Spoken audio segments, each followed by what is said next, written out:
Hi. So for the unfamiliar, SHEIN is a fast fashion brand and it is famous, or rather infamous, for its very cheap, very stylish, very trendy clothing. So depending on where you are on the spectrum of to be sustainable or to be stylish, you will either revere the company for its accessible fashion in the sense of like more sizing, more styles, and for a cheaper price, or you will abhor the company for the unethical practices that it's been alleged to have because there is no publicized and verified information on their environmental practices, paying their workers, the usual gist. I feel like if I get into that, I'm just beating a dead horse because there have been many good videos on that, which I am hopefully showing on the screen. My gripe today is with SHEIN haul videos, which is basically its own genre of YouTube content where people buy copious amounts of clothing from SHEIN to review for their fans. So for me, this content came onto my radar, I think in 2018, 2019, and I think I just enjoyed the content because it was a woman who could afford loads of clothing and I can't, so I watched it. And over time, I stopped enjoying the content.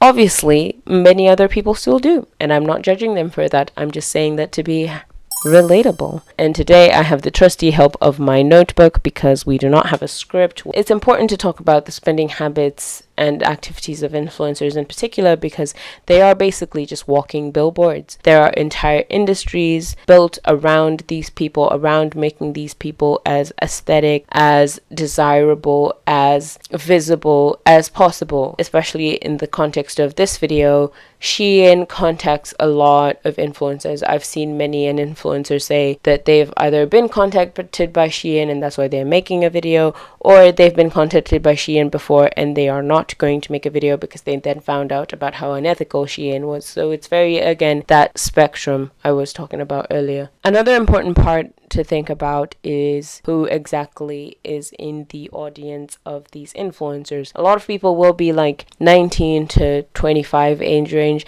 and a lot of people in this age range, myself included, especially in the global north, have been conditioned to a lot of advertising. So the advertising this age range and below have been exposed to is different from the yesteryear of you knew you were looking at an advertisement. A lot of advertising is integrated into everything, again, where I'm saying like every single part of a person that you are seeing and essentially inviting into your bedroom every single week, if they are consistent, unlike me, but still subscribe, is still potentially advertising to you. And so when they are actually saying, hey, I really recommend this product, of course a person is going to be more susceptible to buying from them, even when there is overwhelming reason not to. Overwhelming reason in this case being other reviews I've seen of like clothing being of very poor quality, or the environmental, the garment worker rights violations, potentially, allegedly, don't sue me. All those things are overridden by the fact that the influencer has sort of like gained the trust of the consumer. But the reality of it is though that influencers are not your friends and they will always exist to sell something to you. So it's important to remember that while amicable parasocial relationships exist, these people are not your friends. However, people do tend to forget about this because once the idea that an influencer is your friend is like ingrained in your mind, when a video like this comes along that's essentially criticizing a creator for doing something that's potentially questionable, the key thing that happens usually in YouTube comments or on Twitter comments is to defend. Because if someone is insulting or criticizing your friend, sometimes the instinct is to defend your friend. Because if my friend is being scathed for this, then I potentially could be. Except influencers are not your friend. So therefore, if I say that your beloved influencer should stop $900 SHEIN haul videos, I'm saying that if you ever came into that amount of money and you wanted to do the same thing, you also shouldn't, and you should listen to that. But SHEIN haul videos are obviously a symptom of a bigger thing that I also want to talk about, which is trend hopping and the very rapid changing of the trendscape that's been going on recently. SHEIN can be classed as a fast fashion brand, meaning that the wardrobe cycle and the clothing article cycle is generally every week as opposed to the traditional once every season, so 4 times a year. With apps like YouTube and TikTok, trend cycles have gone even more rapid. People want to be able to keep up with that, and in order to do that, usually, and to also still be on trend, you kind of need fast fashion, and then you go to the cheapest of fast fashion. As people, we generally want to fit in, we generally want to look like our peers, and it's a lot harder when your peers aren't just like the people you see at school or at work or in your neighborhood, and it's like the whole internet. Like, if you think about, for example, the fact that last year the cottagecore and the dark academia styles were very trendy, and now I think they've sort of died down just back to sort of the people who were originally just in the movement and people who maybe have stuck around, but it's not really the thing on TikTok anymore at the moment. It's not really the thing on YouTube anymore at the moment.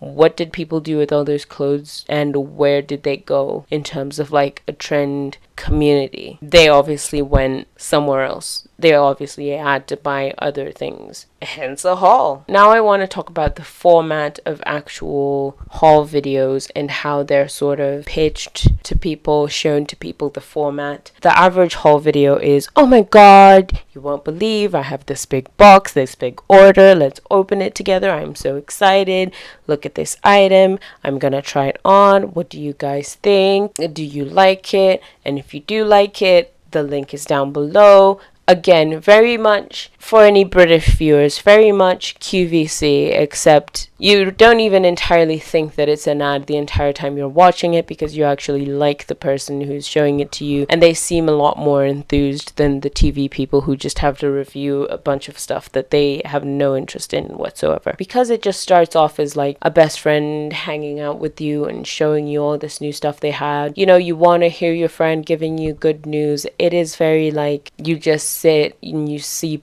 this all in, and then of course, because the very friend feeling has sunk in, you want to look like your friend. So I feel like I should say, even if everyone who's watched a $3,000 haul video doesn't go and also buy $3,000 worth of clothes, they've also contributed to just the name and popularity of the brand, which is all brands want when they do those sorts of like sponsorship things and stuff.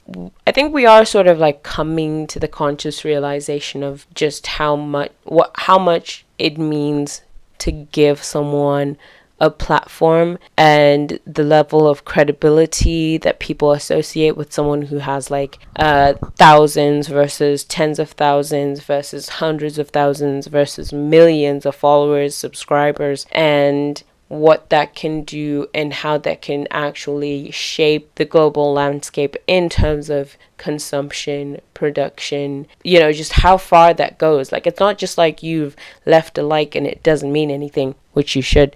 You should leave a like because it actually means something, because the more people like something and show that they agree with a certain message, it shifts patterns. It actually shifts patterns in consumption. The reason why we see even brands like SHEIN, who are still accused of, you know, not being transparent with like their workers' rights and environmental practice, they did end up actually adding like an environmentalism sustainability section on their website, because they've seen it as a topic of sort of discussion, because these conversations do affect consumer habits, and companies will always want to be in the good graces of their consumers. And the more we talk about things like greenwashing and the pretense behind, you know, fake activism by brands, and the more we talk about how actually you don't really need all this stuff, it has an impact on their bottom line. Even though people think of themselves very abstractly or very separate from the situation, talking about things like these haul videos and actually realizing how impactful these haul videos are. Like, it's not just, in conclusion, you do not need $300 worth of SHEIN clothing. I'm sorry if you have that much to drop on one cart. I feel like you are at a level of privilege, and you just need to sit down and actually admit that to yourself and to others, and it would be a better world if you did do that. Thank you. If you have reached this point of the video, comment, she didn't write a script, she should have written a script, because you know what? I should have. Subscribe, watch the content, donate to my Ko-fi, all the things. Thank you so much for watching. Goodbye.